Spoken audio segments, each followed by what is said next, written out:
Hi Year 6, welcome to this week's PSHE lesson. We are continuing to look at the idea of rights and universal rights and what are our rights? So today, in this week's lesson, we are looking at whether or not everyone's rights are met.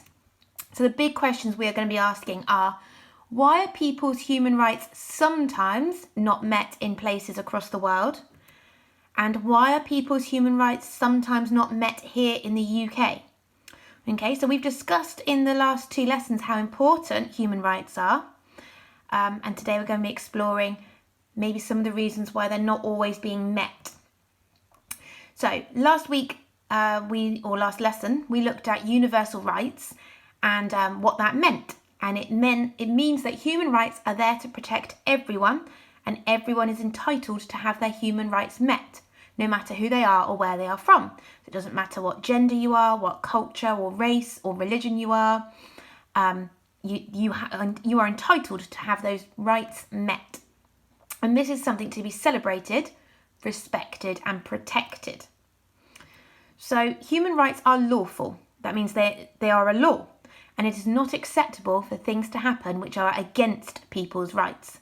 However, unfortunately, there are things in our world and communities which do happen that mean people's human rights aren't always met.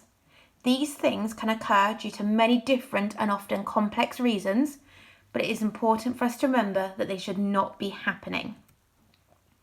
So how does that make you feel, knowing that these human rights are something everyone's entitled to, they're protected by law, but yet sometimes they're not met?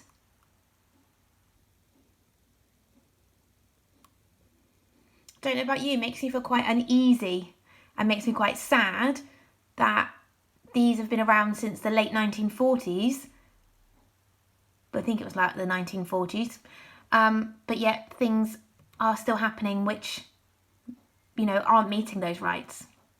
So let's have a little explore of that further. So your first activity is to read the case studies that are on the website. So there's a button and it says PSHE case studies, and it opens up the case studies.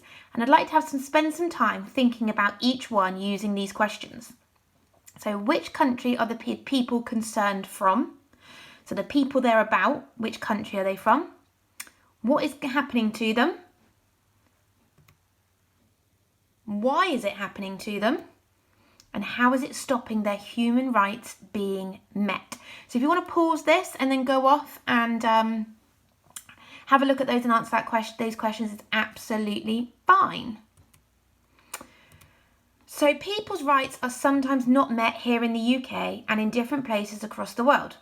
This can be for many different reasons: war, cultural and traditional practices, criminal activity, environmental issues and discrimination, amongst others. Although these things can happen, we must remember that human rights are universal and all people are entitled to have their rights met.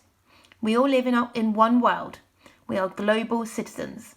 It is important we behave in a way and make choices which allow us to be rights respecting of all. If things are done which are against human rights laws, there are people who can help. If you are worried about anything which goes against your rights or the rights of others, talking to someone you trust and asking for help is important. It's the same as any other time that you're worried about something. You can talk to a trusted adult in school or at home, someone you know. You can ring Childline, and if someone's in immediate danger, you can call 999, but obviously only if it's a real emergency. So this is your main task for this week's lesson. Using one of the case studies, I'd like to write a newspaper article which describes the human rights issues being faced. Try to explain what is happening and why human rights are not being met. You could also try and suggest what could be done to make the situation better. So this is going to kind of link to our English work when we were doing our newspaper reports about the flying frogs and flying pigs. You can use those skills. And the last little thing, how can you guys help? I don't know about you, but when I hear about these sorts of things, it makes me think, what can I do? But there are people, governments and organisations who work very hard to help people across the world whose rights are not being met. So we know, for example, she's wearing Pudsey ears. Children in Need, that's one of the charities that help with these sorts of things. Okay, but let's think smaller. What actions could you take? What choices could you make? How can you ensure you're respecting and protecting the rights of all people? So what can you be doing to help anyone? Remember, human rights are universal and help people to live safe, happy and healthy lives.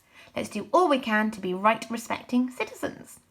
So that's it for today's lesson. I know you can see me in the reflection. So you've got 2 tasks to do. The first one is looking at the case studies and answering the questions. And the second one is creating your newspaper report. Hope you get on well. And if you decide to do PSHE this week, email it to Mrs. Brunston. And I will check in with you again soon.